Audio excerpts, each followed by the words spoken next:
নেটে তখন ব্যাটিং করছেন জাকের আলী অনিক, বোলিংয়ে বাঁহাতি পেসার শরীফুল ইসলাম। শরীফুলের করা একটি বল খেলতে ব্যর্থ হন অনিক, সোজা গিয়ে তার পায়ে বল লাগে।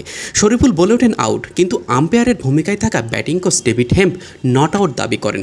এরপর শরীফুল বলে ওঠেন, ভাই এটা কেমনে আউট হয় না।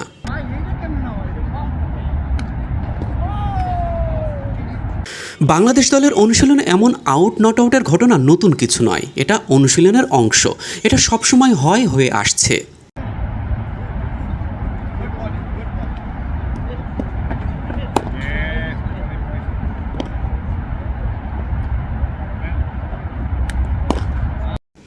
নতুন খবর হলো, ব্যাটিং অনুশীলনের সময় হাতে বলের আঘাত পেয়েছেন ক্যাপ্টেন শান্ত।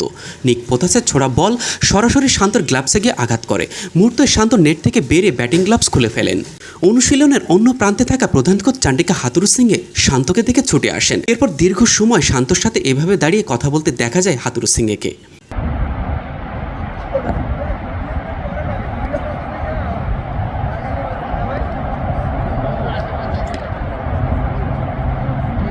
চোট পাওয়ার পর আবার ব্যাটিং শুরু করেন শান্ত, তবে বেশি সময় নেটে ব্যাট হাতে দাঁড়াতে পারেননি এই ব্যাটার।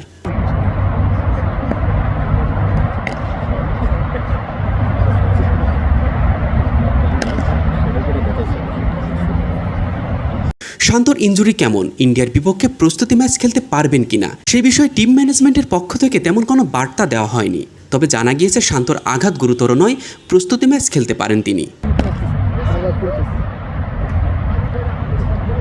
এদিকে গতদিন অনুশীলনের সময় চোট পান মাহমুদুল্লাহ রিয়াদ। ইন্ডিয়ার বিপক্ষে প্রস্তুতি ম্যাচের আগে অনুশীলনে দেখা যায়নি রিয়াদকে। বিরাটদের বিপক্ষে রিয়াদ খেলতে পারবেন কিনা তাও নিয়ে সংশয় রয়েছে।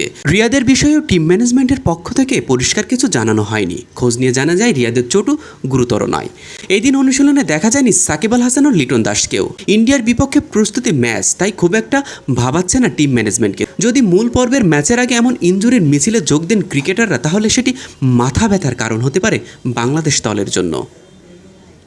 মেজবা মিলন, ডেইলি ক্রিকেট।